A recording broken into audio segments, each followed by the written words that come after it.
Hi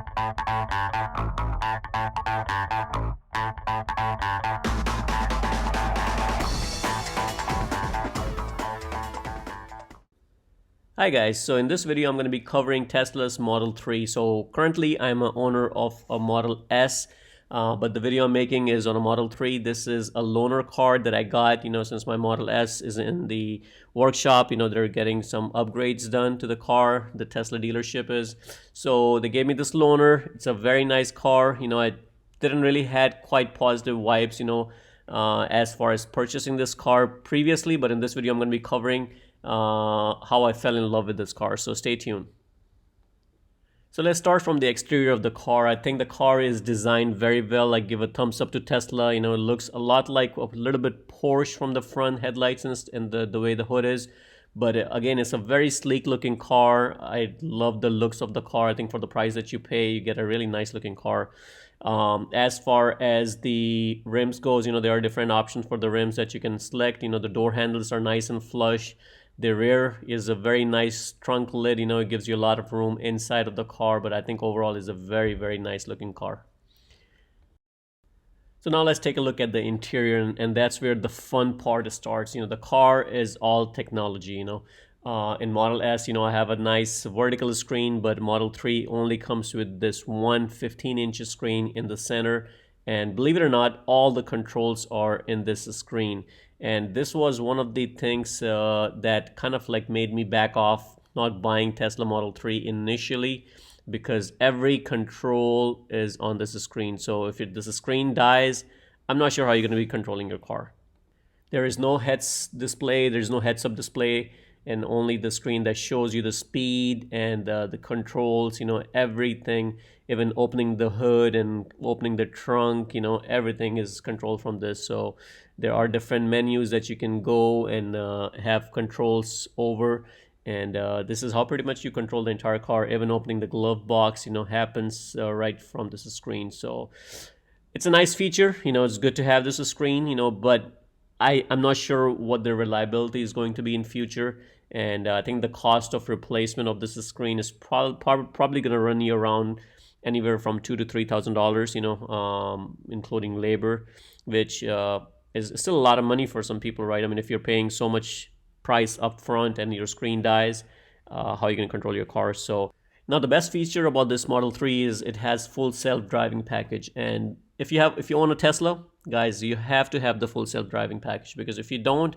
then it's like any other car. It's just electric car that you're driving. So the thing that makes the Tesla most attractable and usable and user-friendly is the capability of you self-driving the car. So even though Tesla haven't released the entire self-driving package yet, but once they do, I think it's going to be just off the hook. It's just going to take over the electric industry. Even right now, it has taken over, in my opinion, anyways.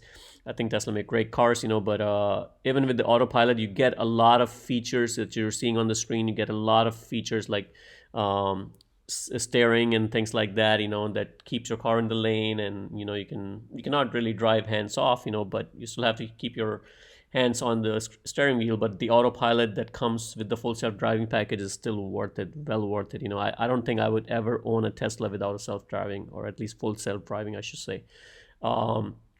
In my car, I have full self-driving package. I'm waiting for them to release, hopefully sometime this year. They're going to release it in 2021. So let's keep our fingers crossed, and I just can't wait. So there are many different features and lots of extras that you get with the full self-driving package, like traffic light alerts, the green traffic light chime and things like that. So in this car, it works pretty much the same as on my Model S, and I'm getting an upgrade on my Model S for the hardware 3. This car already have the latest hardware 3, and I'm just playing around with the settings, and pretty much even with my hardware 2.5, I think it covered everything. So I think I'm probably going to get some more features with the new hardware, but overall experience, I think, on this car with the autopilot was amazing. The screen is amazing. The resolution on this screen is amazing. So again, for the price that you're paying for this car, guys, it's definitely a go. I would never tell you guys any other way. I'm giving it a really unbiased opinion. I'm comparing this one to my Model S. Even though the Model S is a flagship, and it's a much nicer car. This car definitely is worth it. Now, one thing I do want to share with you guys on the ride, so we'll take it for a spin, and I'll give you some comments, on what do I think about the ride. Okay, so now we're gonna take it for a spin, and I'm gonna be using the autopilot feature on this car, and we'll see how the autopilot works and everything, but as far as the drive is concerned on this car, I think it's still a very nice drive.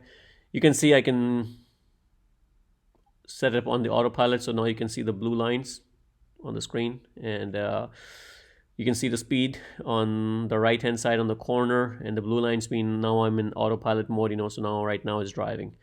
So let's talk about the ride of the car. So my Model S have air suspension. This Model 3 does not come with air suspension.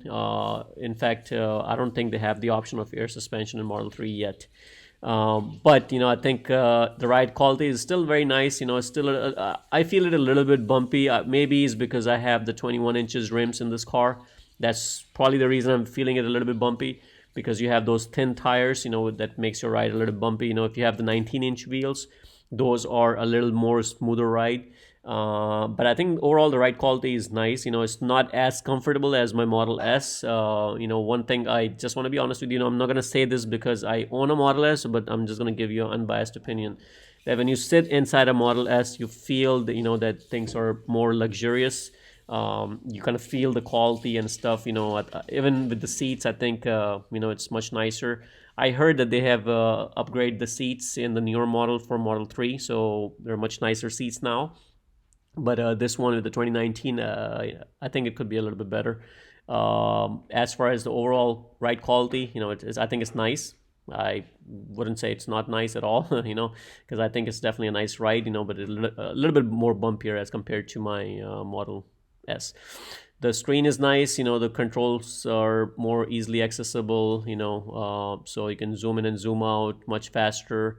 Again, it depends on what type of hardware that you have in your car. So most of the Model 3s, they have the new hardware. Some of the Model S's have old hardware. So of course, if you're buying a Model 3, you're probably going to get the new hardware most likely.